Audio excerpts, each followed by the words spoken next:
Hey guys, this episode we recap the NFL draft and we talk about some impact rookies for the upcoming season. Welcome to the Coach and Commish podcast. No, not Adam Gase, and definitely not Roger Goodell. It's Chris and Sean breaking down fantasy football for the everyday man.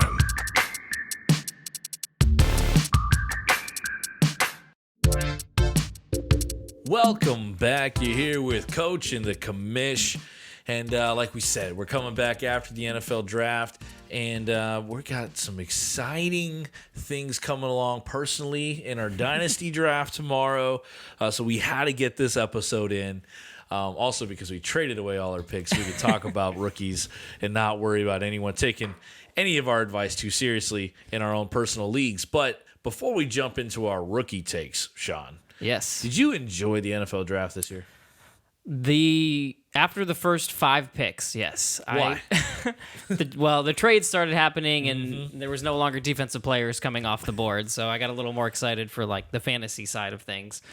I watched the draft for the first time alone, which was kind of weird. It was somewhat boring at first, and then, like I said, right around that bottom half of the top 10 picks, they started taking wide receivers. The trades started coming in.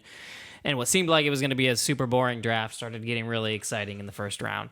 Yeah. Now, I'm not somebody that sits there and watches all 3 days of drafting. I did, this maybe more this guy. That he's a little more college than I am for paying attention to players. But yeah, overall, I thought it was cool. It was in Vegas. It was cool to see. I watched some of NFL Network one. You got them like literally inside the fountain. Like, it was pretty cool. Yeah, the trades were amazing when you see starting wide receivers on teams getting traded. Yeah, felt like fantasy, as we've been saying all offseason. We didn't see the Deebo Samuel trade we all thought would happen, but all these guys that are getting close to contract years, teams are starting to move them around in pieces. And so that felt like fantasy football when you started seeing all these trades happening. And it was odd. We've watched the last 4, 5, 6 drafts together. Yep.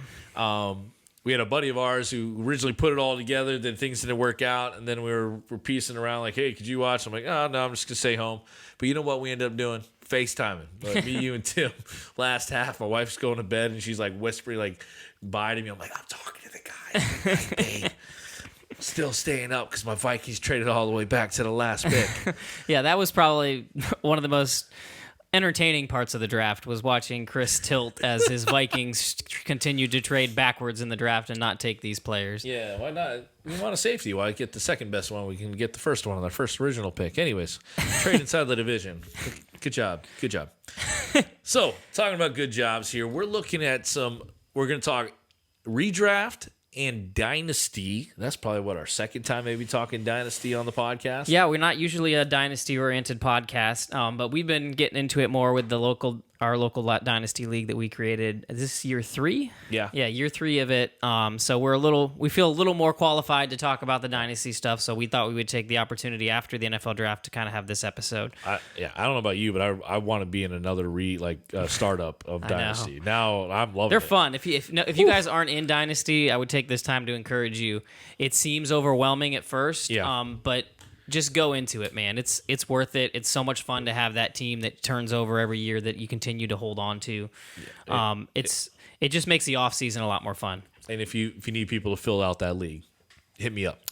Chris is ready for all right. So instant impact rookies for redraft leagues. So after I hype up our dynasty, let's bring it back to redraft. We're gonna make you wait for the dynasty stuff. But impact rookies, it's somewhat tough to find that rookie that's going to jump out this year. They don't always look like a Todd Gurley first-round running back pick in dynasty or regular redraft fantasy leagues.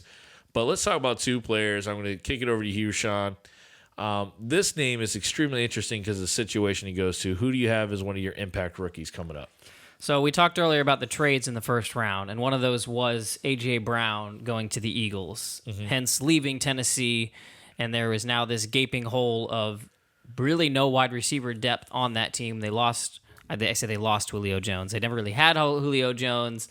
They have Robert Woods there. He's recovering from a torn ACL. But the guy I want to talk about is Treylon Burks, who it's pretty simple math that they took him replacing A.J. Brown. They shipped away A.J. Brown for this pick, then they took Treylon Burks. So they're a similar body type as far as I know. I'm not a huge college guy, as we mentioned. That's probably more Chris's department. But from what I know about the guy, he can play a similar role in the offense that A.J. Brown did. And that's really what I'm looking for in redraft is I want a guy. It's easy to see these rookies and think what their future can be, but if you're in a redraft league, you don't care what their future can be. You need to know what year one's going to be. And to me, the biggest instant opportunity for a wide receiver, any rookie wide receiver, to me is Treylon Burks. So he's somebody that if I'm going to draft a rookie wide receiver, which you have to be careful with because they take time to come on. We've been spoiled by the Jamar Chases, the Justin Jeffersons in the last year. I don't think there is one of those in this draft. So it's not like you need to take Treylon Burks thinking you're going to get a Jamar Chase.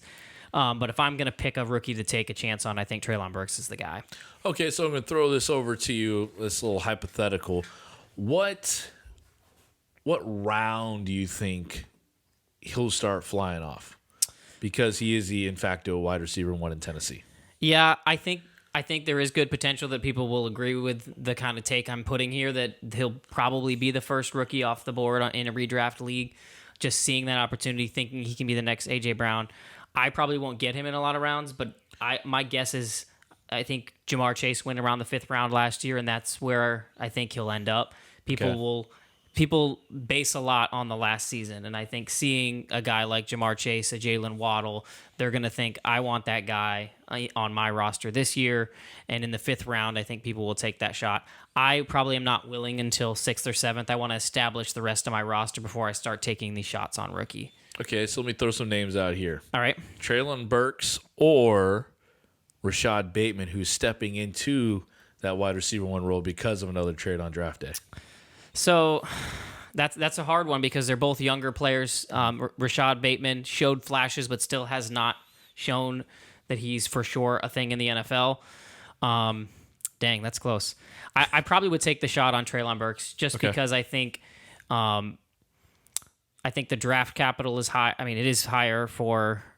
Is it? That's pretty close. When Rashad Bateman was the end of the first round. End of the first, I think, or early second. He might have been end of the first.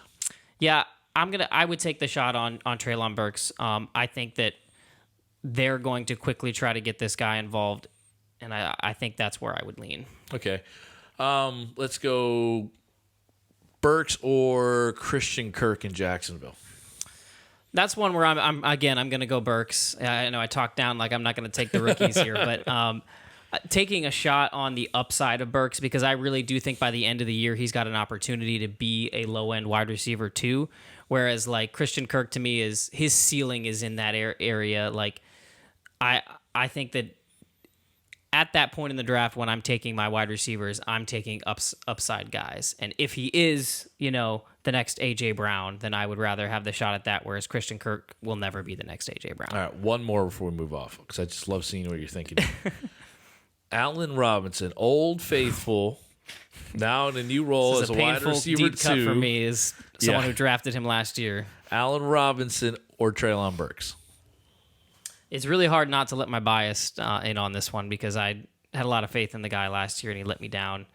A lot of that's going to depend on Odell's status. If he's back with the team, if he's healthy, I think that it's an easy Treylon Burks. If it's no Odell, we're getting good signs out of camp that Allen Robinson is finding a connection with Stafford.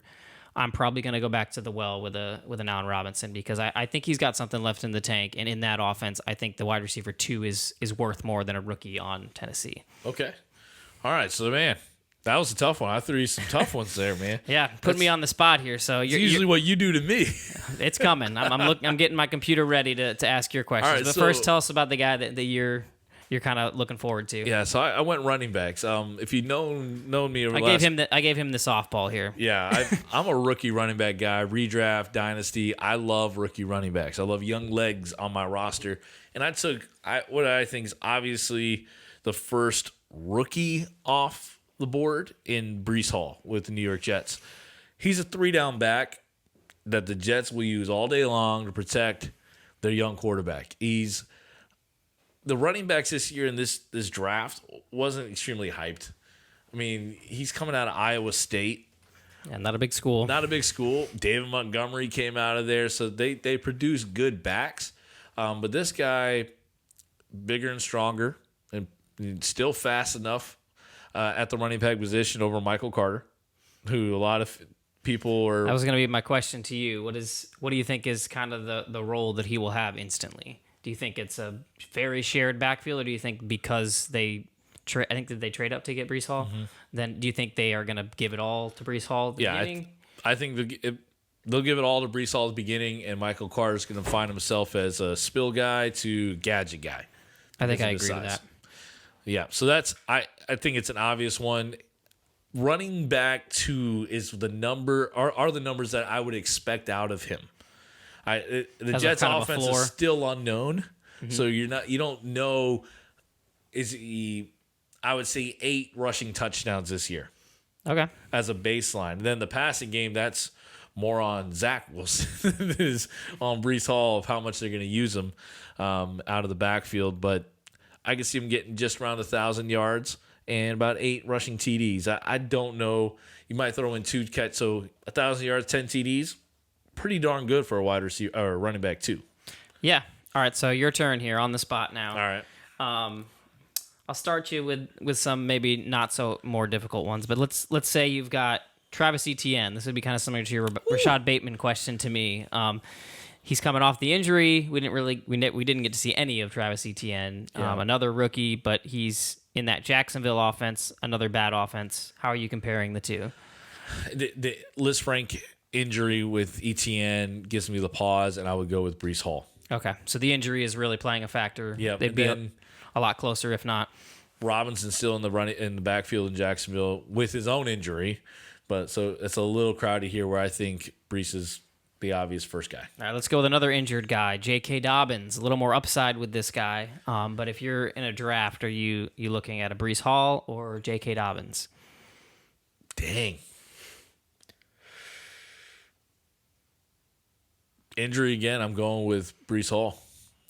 All right, and one more injured guy that I think is going to be a little more difficult, and we talked about it pre-show, and I don't think he wants me to ask this, but Ezekiel Elliott, the once easy top 5 pick in our redraft leagues, are you considering a Breece Hall over as Ezekiel Elliott? No, I think you got to stick with Zeke. Even though he is not the stud he was a few years ago, his numbers and opportunities and offense is better. I'm still thinking back and forth about J.K. Dobbins and Breece Hall. Okay, it's still so a toss-up. That's kind of your line there, is where you'll be making that decision right in that area. Mm-hmm. Yeah, that's where I'm going. So those were our instant rookies. We could have talked about all the other first round receivers, honestly. Yeah. But we wanted to really say these two would probably be the impacts that we would start. Garrett Wilson, Olave, they're kind of dependent on other things. Yeah, and specifically for a redraft. We're looking at players that can give you production year one, because that's all that matters in redraft. You're not keeping these guys. Yeah. Let's go now into our dynasty talk. So here's our dynasty rookie hot takes. People we see in the first round.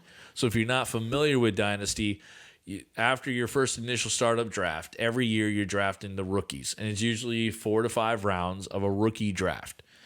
So it's really odd how it's kind of shrunk from regular redraft leagues, and you're looking for guys that you're going to probably keep. Well, you want to keep forever. Yep. And you wipe off all the defensive players that got selected, and so it gets really deep around 3, 4, and 5.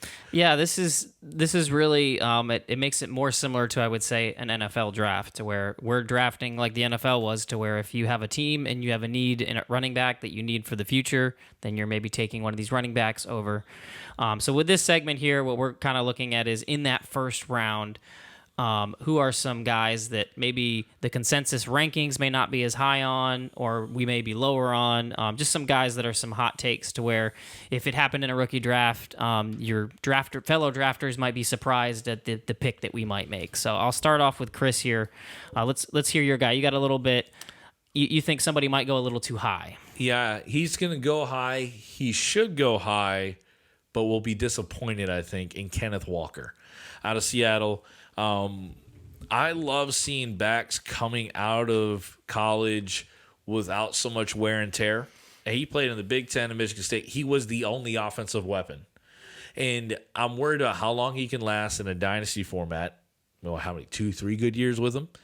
But he's also coming out first year. Rashad Penny looked good at the end of the year. Chris Carson might return.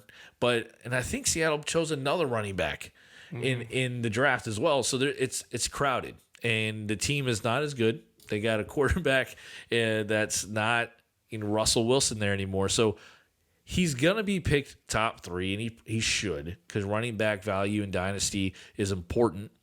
But I think we're overvaluing him because of the position that he's in. It's like we're wishing him to be the stud running back that we want him to be. And I don't think that potential is going to be there. I think we'll be disappointed.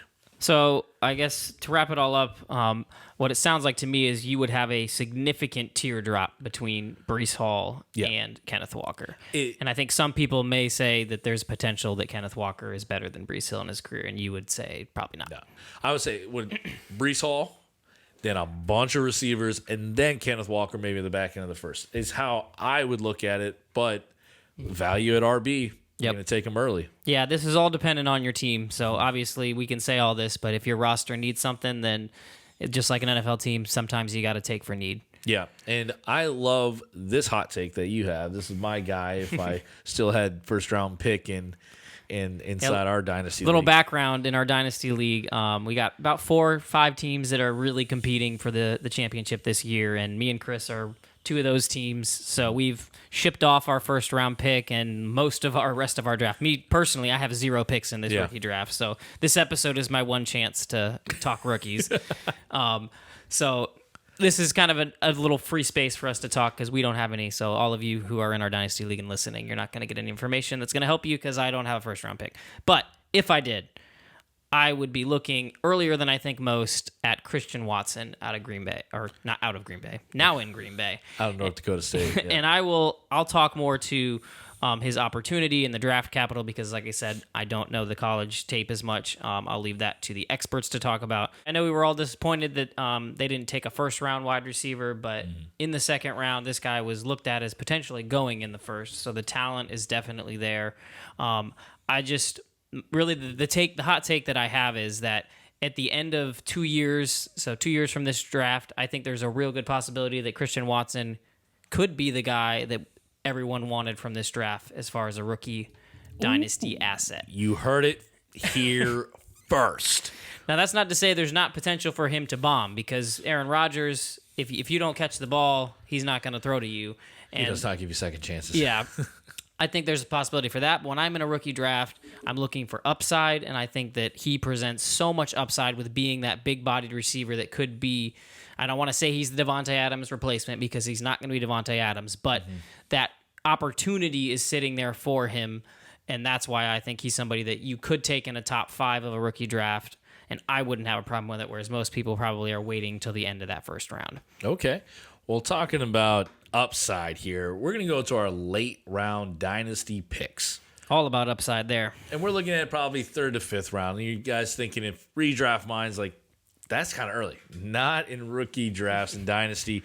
Because after the first 2 rounds, you start Googling names or you take whatever sleeper tells you to take. Exactly. So we're looking at guys who've got the possibility to surprise us. And we've seen it before with Elijah Mitchell. Yeah. 5th round pick in last year's dynasty draft. Yep. I think your brother Tim lucked out on him. Totally lucked out on him. Trey Sermon went much before him, but that's what happens in these late rounds. So we're going to kind of give you 2 different names here. I think running backs is the place to look for those because injuries can easily promote these guys into a position that you didn't think was going to be possible. Yeah. And I'll start off Hassan Haskins in Tennessee.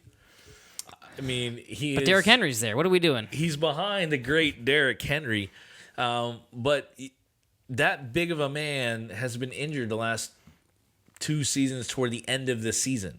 Yeah. The amount of carries they're putting on his body is Unbelievable. We don't think Haskins is going to be splitting carries by no means, but he has the opportunity to step in for a couple of games for the end of the year.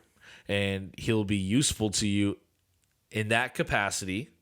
And he could then, after year one, become somebody that shares the load. I don't see it his rookie season. But if I'm taking a late round, throwing the dart out there, I'm going to take a guy that's going to be in an offense similar to what he was in Michigan, where it's a run-heavy, downhill running type of offense. I think he'll be my guy in the 5th round. Yeah, I think that's what you have to do in these later rounds. You have to look to the future and look at potential narratives that could happen. And it's possible that these carries catch up with Derrick Henry. He's not what he once was, and they need a guy. He's, like you said, a big guy. I think that's a great pick. I'm going to go with a running back as well. I'm going to go with a lot of people's darling in the NFL draft, which was an Isaiah Spiller. The Chargers end up with him. This is a great landing spot for him. Unfortunately, the draft capital did not come with it. There was many running backs taken ahead of him, and that's what I think is going to make him fall in the rookie drafts. You're probably looking more like a 3rd-round pick. So mine's not as deep of a sleeper as Chris's is. But I do think he's a guy that there is a pathway with Austin Eckler being there. He's not your typical back that prototypes as getting all 3 downs. They're using them in that way, and I'm not saying that they won't continue to, but Eckler's getting up there in age. This offense is extremely high-powered, and we've seen Eckler be injured from time to time. So again, if that injury comes and Isaiah Spiller proves himself to be healthy enough, I think he's coming off an injury. Is that right? Yes. I believe so, yeah. Yeah, so he as long as he can get back healthy and he can be that back that we saw in college. Again, I don't know the college tape as well, but the production profile I've heard is amazing with this guy. So if he can do that in the NFL and show that in this high-powered offense that wants to win playoff games, there's an opportunity for him to go from a 3rd-round pick to where he's the running back you should have taken like in the 1st round. I think there is that opportunity. And that's just how these late rounds go. It's a high-variance thing. You look for that upside, but of course, there is the possibility that the 2 guys we just spoke of, next year you might be looking at dropping them because they didn't pan out. Okay. I like that. Is that a fire pick for you? Is that someone you're looking at? Throw a little fire emoji on him when you're drafting? I'll think about it. I don't have any picks to draft, but I think about it. Trade back in. Yeah, so that's our rookie take. Again, we could talk about a lot on the wide receivers. Yeah, we didn't mention a lot of names like your Drake Londons, your Garrett Wilsons, Chris Olaves. I think you kind of mentioned them at the beginning.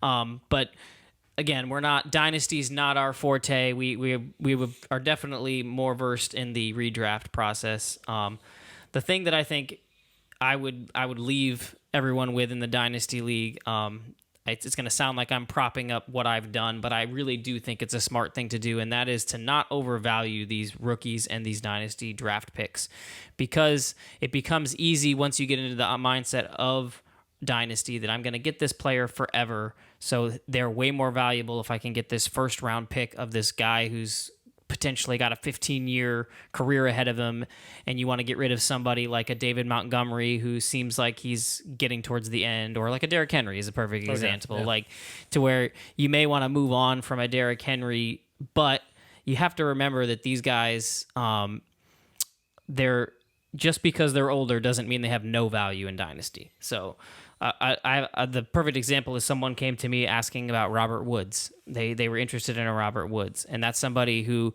if you're not a contending team, you probably want to get him off your team because he's old, he's injured, but he's stepping into that, like I talked earlier about Treylon Burks. He's also in that Tennessee offense with the potential to do that. So those are the type of players I think that if you have a 3rd-round pick in your rookie draft, maybe toss him that guy's way and get a Robert Woods who could be a depth piece for you. So it's all about where your team's at in Dynasty. It is. Rookies make us get us excited for fantasy season because it's just football talk. It is. We're looking for the next Justin Jefferson. We're looking for that Todd Gurley for our roster next season. But it all has to shake out just the right way and in the right situations. But I love it because we're talking football in the offseason. Commish, anything else before we sign off here? No, I think it'll probably be a little while till you hear from us. This is kind of the dead zone of fantasy football. We finished the draft. We'll have these rookie drafts coming up.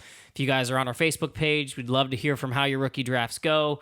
give us your takes on some of these guys, because again, we don't claim to be super experts on the dynasty side, and I'd love to hear kind of what you guys think about it. Next episode that you'll probably hear could potentially be the rules episode. So every year we do our local league does a meeting to where we kind of adjust some of the rules in our league to make sure we're keeping things the way that everybody's happy with. So we may have that may be the next one you hear us on. All right, well, get out there on social media. Follow us here, the Coach and Commish podcast. Outside of that, wait for our next video and podcast to drop in probably a month or two. Until then, deuces. Thanks for listening to the Coach and Commish podcast. Don't forget to check us out on Twitter and Instagram at Coach and Commish. And join our Facebook group called Fantasy Football Advice with the Coach and Commish for direct access to weekly waiver wire and start sit advice.